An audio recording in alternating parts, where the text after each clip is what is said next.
What's going on, everyone? My name is Nick Zampaglione, and welcome back to the Zampow MMA show, brought to you by 4th and 20 Media. UFC 251 taking place on Fight Island. The first event on Fight Island has concluded last night.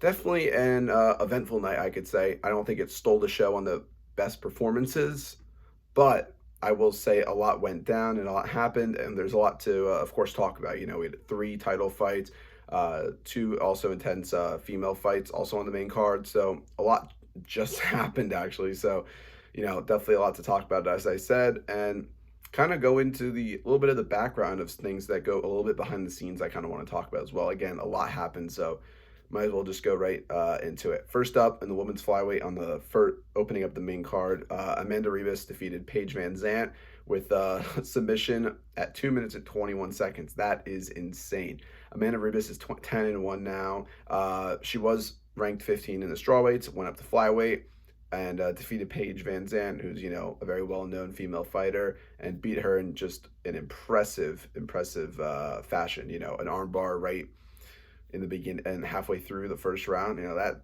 it's hard to do against someone like Paige Van Zant. Who's again a very well-known fighter. So Amanda Ribas, kind of almost looked to be a little bit expected by the fan perspective. Paige Van Zant looks like she wants to be done with the UFC and kind of conclude that chapter in her life in the MMA world. So, I mean, it seemed I didn't know how much she really wanted to, really worked hard. But I'm not gonna be the one to criticize Paige Van Zant, though. No, she's a hell of a fighter. But Amanda Ribas, man, she is insane.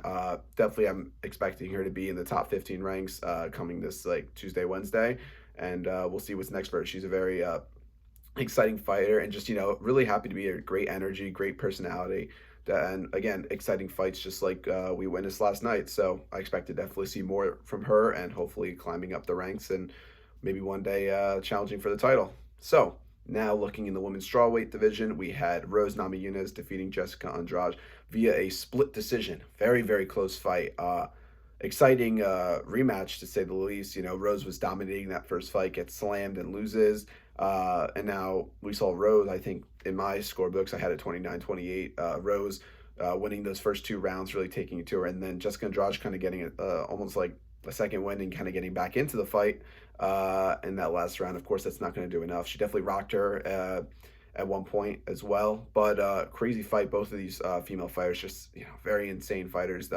High levels of respect for both of these fighters. Again, 2 former champions. What's next? Of course, I think Rose Namajunas needs to get back into the title picture. She's the number 1 ranked fighter. She defeated the number 2 ranked contender. What else does she need to prove? The champion, Zhang Weili, wants to fight Rose as well. It makes sense altogether. I think that's the fight that we're going to see. Jessica Andrade, I would love to see her fight actually again against Joanna Jacek, who just lost Zhang Weili earlier in the year, and that's actually one of the fight of the year candidates. So she's ranked number 4. Jessica Andrade ranked number 2. It makes sense for them two to fight. I think Jessica Andrade did beat Joanna one time. So, but I think they're in definitely in two new, definitely a new time. So, it definitely would love to see them two fight again, and then go right back for the belt again. These are all former champions in the top ranks of the women's strawweight division. It's a very strong division as well. So I expect to see a lot of more entertaining fights. But yeah, I think that's what makes sense next. Rose is going for the belt. Andrade should fight Joanna. But yeah, that's going to be everything for those 2 fights. Now moving into the championship fights.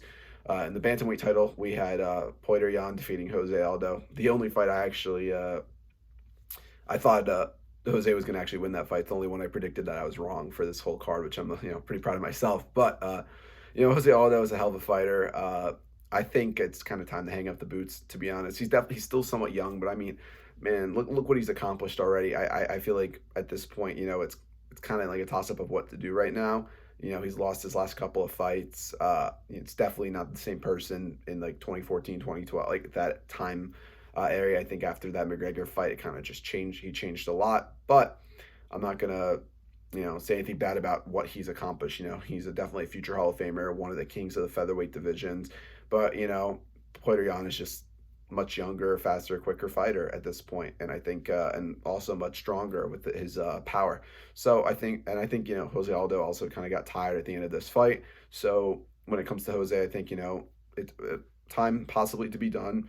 But looking back, I would definitely look back at him as one of the best UFC fighters of all time. Definitely, as I said, a future Hall of Famer. But that's all I have to say about Jose.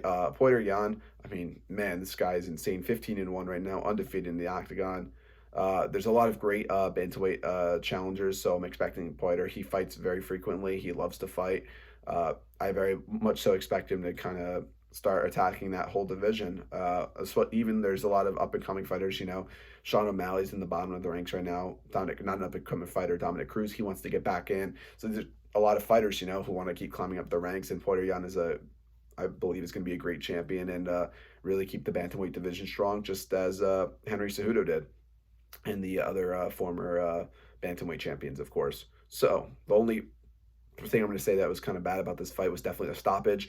I believe it was a pretty late stoppage. It's definitely hard. I don't want to say anything bad about referees because, that's a really hard job to determine when someone's like the fight should be stopped or keep going. It's really hard. But that was definitely one where, I think the UFC does need to reevaluate a lot of their reffing systems and make sure, there's a little bit more regulations on when to stop and like kind of rules to tell when to stop a fight.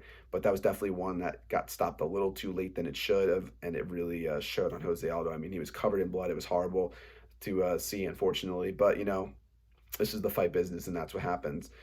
Another thing about the fight business I'll talk to you about in a little bit, but it's definitely going to be this featherweight co-main event for the championship. Alexander Volkanovski defeating Max Holloway via split decision. Man, those judges can be tough, and I think the judges have it out for Max Holloway at this point. I mean, he has two losses now to Alexander Volkanovski, both of them pretty close fights.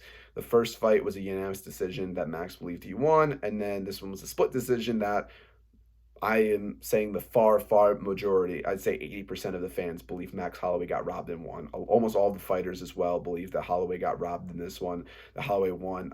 Man, looking at that fight, I think he won too, to be honest. You dropped Alexander Volkanovski twice. You dropped him the first and second round, and that was the thing. Holloway won those first two rounds, and then the judges believe that Volkanovski won the last three.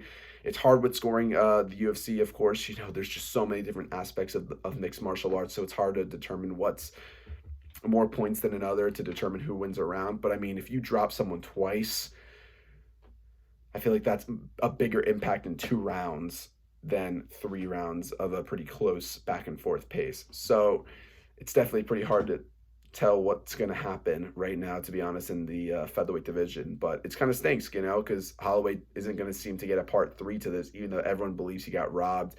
Volkanovski even says he doesn't want to fight Max again. He said it, the fact that I even let him fight me again, that's kind of crazy. He even said that. But I also think, Volkanovski didn't do what he was going to say. He said he wanted Max to believe he didn't win the fight. He wanted to drop him. He wanted to knock him out. He said all these things. He said he was going to make Holloway see like how I'm a stronger fighter and everything. But, this was a closer fight than the first one. It really showed how much Holloway wanted it. And I think it was definitely a big robbery. But, Max is definitely going to be back again. He's like 28, 29 years old. Volkanovski wants to continue to fight. He says he wants to fight at the end of this year. Question is going to be who. I feel like at this point, I don't even really know. Zabit's the number 2 ranked, but I don't even know if Zabit really is deserving of a title opportunity. And here's my reason why. He hasn't fought a 5-round fight yet in the UFC. He was the main event against Calvin Kattar and only did a 3-round fight.